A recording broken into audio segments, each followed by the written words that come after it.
नमस्कार मित्रांनो, आपण यापूर्वी कथा साहित्य प्रकार हा भाग पाहिलेला आहे. यामध्ये कथेचे घटक, कथा सादर करताना येणारी पात्र, घटना प्रसंग, संवाद हे सर्व पाहिल्यानंतर कथा कशी गुंफत जाते आणि कथा कशा प्रकारे पुढे घटत जाते किंवा घडत जाते याचा एक नमुना म्हणजे आपल्या पुस्तकातील शोध ही व.पु. काळे यांची एक कथा आहे. तर लेखकाबद्दल सुरुवातीला बोलताना लेखक व.पु. काळे हे मराठीतील सुप्रसिद्ध कथालेखक आहेत, निबंधकार आहेत, नाटककार आहेत, कादंबरीकार, कथालेखनाचे अनेक कार्यक्रम त्यांचे लोकप्रिय झालेले आहेत.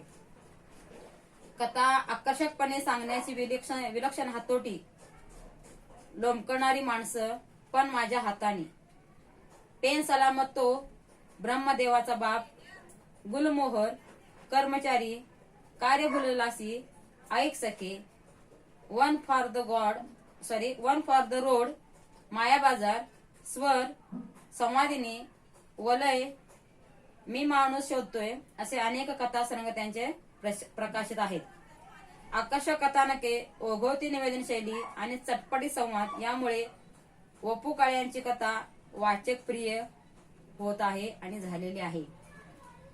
ही वाट एकटीची, पार्टनर या कादंबऱ्या, रात्र नको चांदणी हे नाटक, आणखीन प्रपंच पुन्हा प्रपंच या आकाशवाणीवरील लोकप्रिय नवनाट्याचे संग्रही त्यांचे प्रकाशित झालेले आहेत.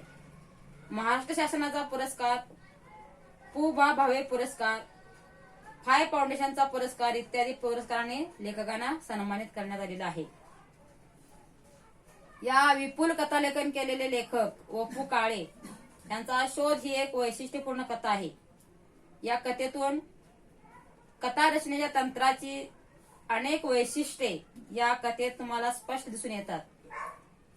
कथेचा आरंभ मनाची पकड कशी घेते, अणु या प्रमुख व्यक्तिरेखाचा विकास, हा कथानकातील प्रसंग, अन्य पात्राशी येणारा संबंध आणि निवेदन यामधून कसा घडत जातो, कथाकाराने कथानकातील प्रसंग, उपकथानक कसे गुंफलेले आहे.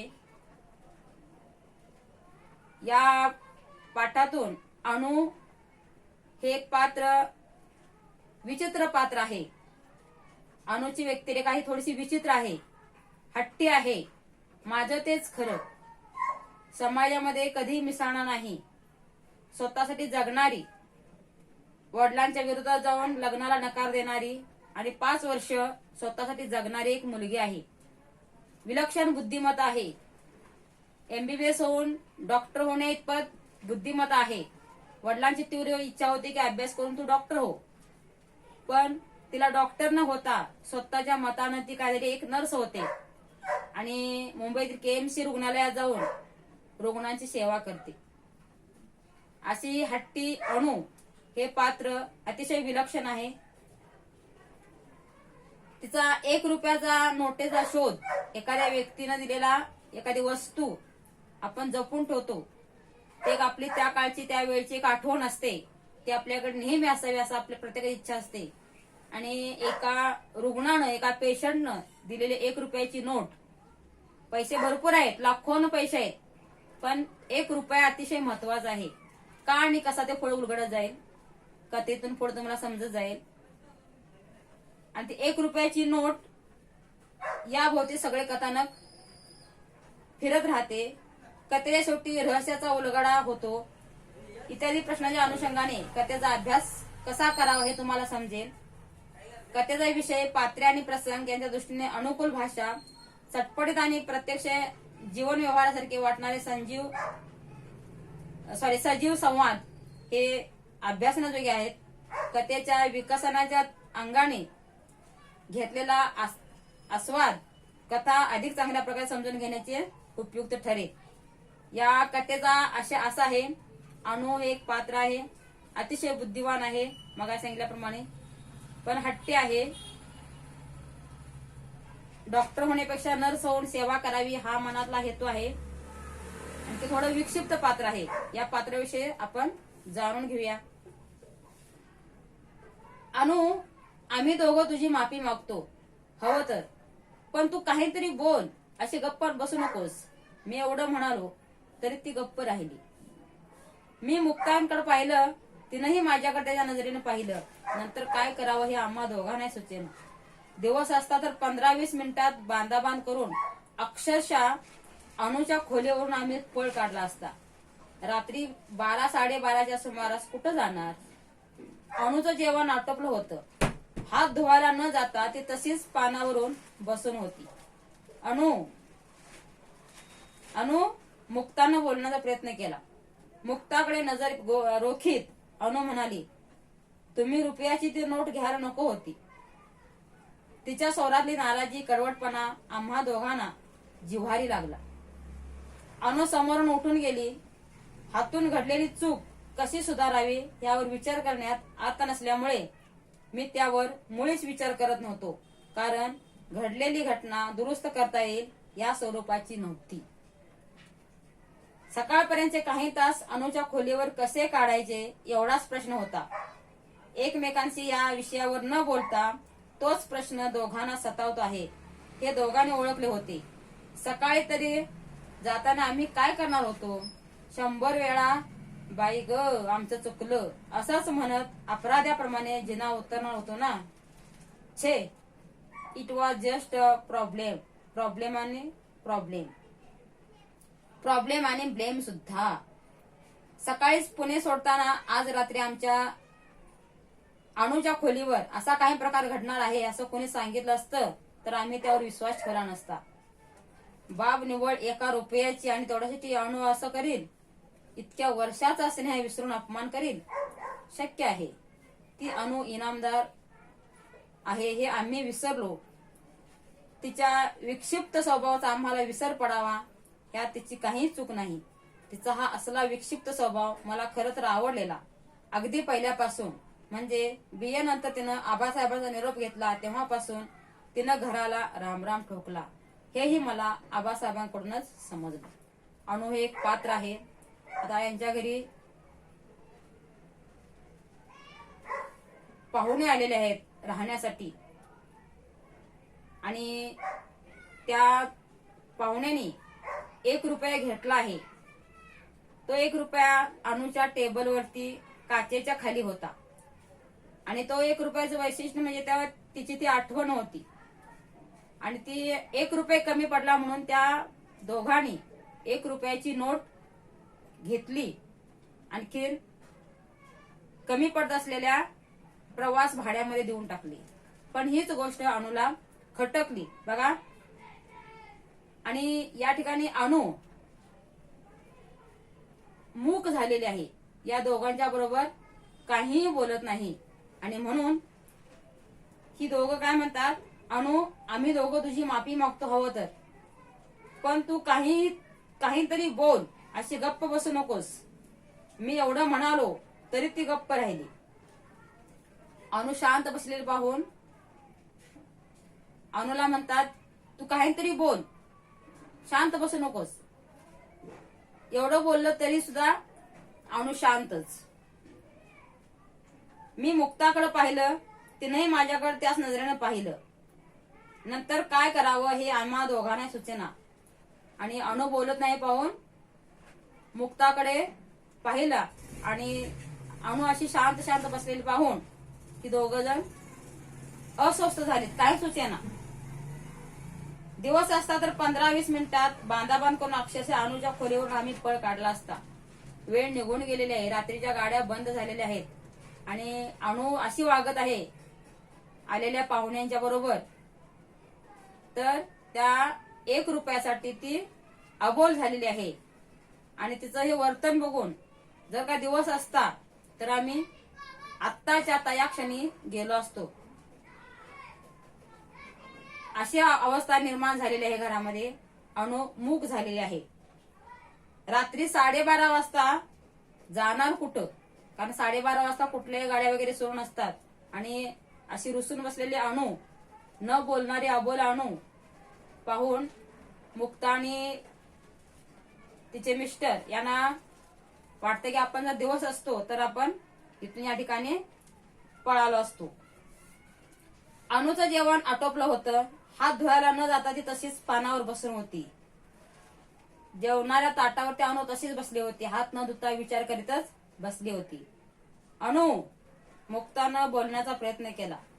आता हा विचारमग्न झालेला अनुला मुक्तानं एक आवाज दिला. अनु म्हणून बोलवलं.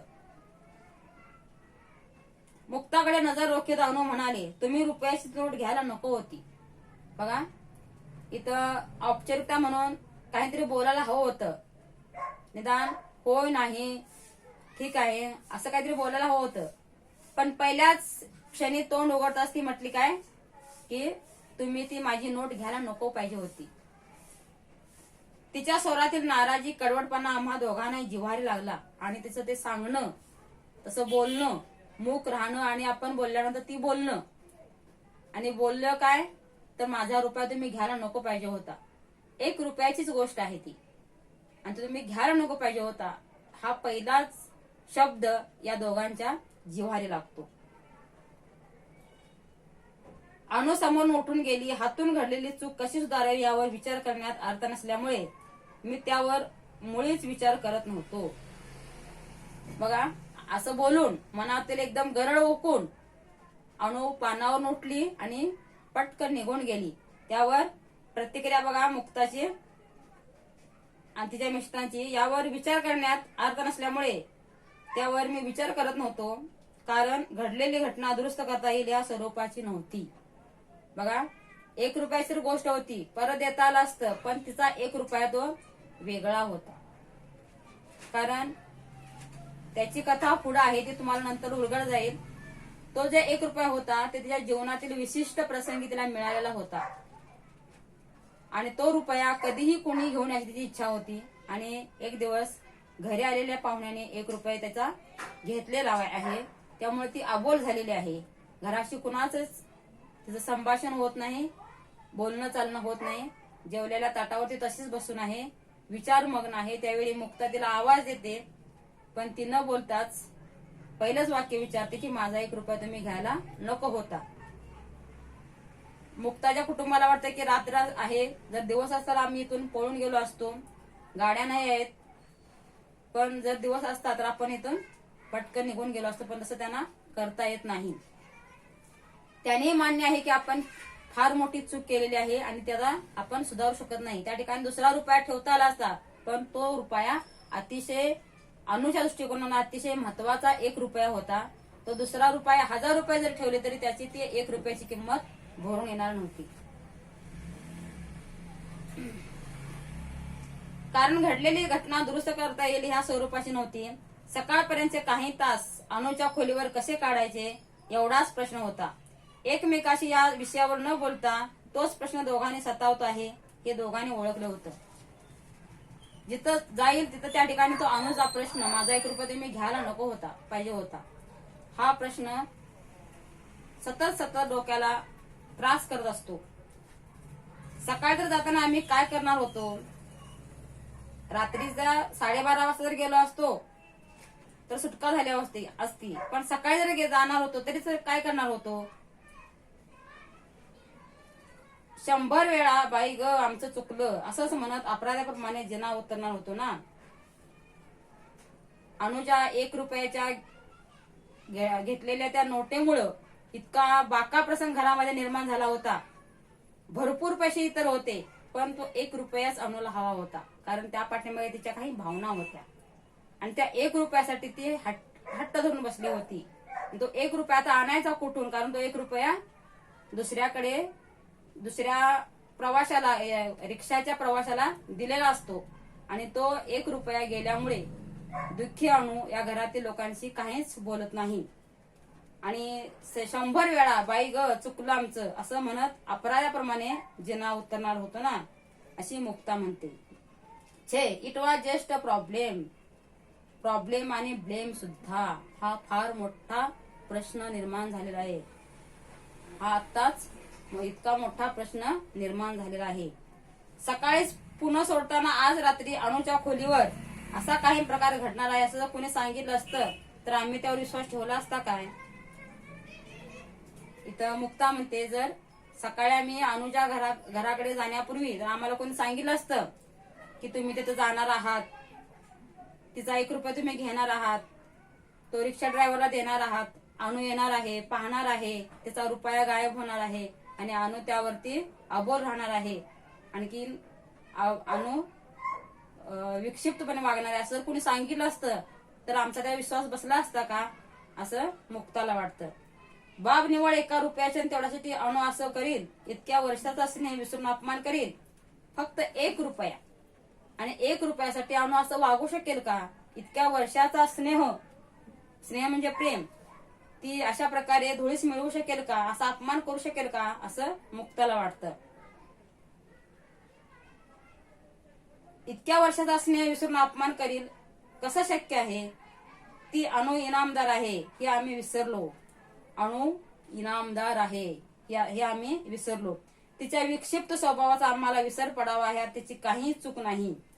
ती मुळातच विक्षिप्त स्वभावाची आहे, हेकांड्या स्वभावाची आहे, विक्षिप्त विचित्र स्वभावाची आहे. तिचा हा असला विक्षिप्त स्वभाव मला खरं तर आवडलेला अगदी पहिल्यापासून. म्हणजे BA नंतर तिने आबासाहेबांचा निरोप घेतला तेव्हापासून तिचा हा स्वभाव मुक्ताला फार पूर्वीपासून माहित होता. आणखी त्या स्वभावाची तिला माहिती होती. अगदी BA नंतर म्हणजे आबासाहेबांचा निरोप घेतला तेव्हापासून तिने घराला रामराम ठोकला होता हे आबासाहेबांकडून समजलं. तिचा विक्षिप्त स्वभाव सर्वांना माहित होता.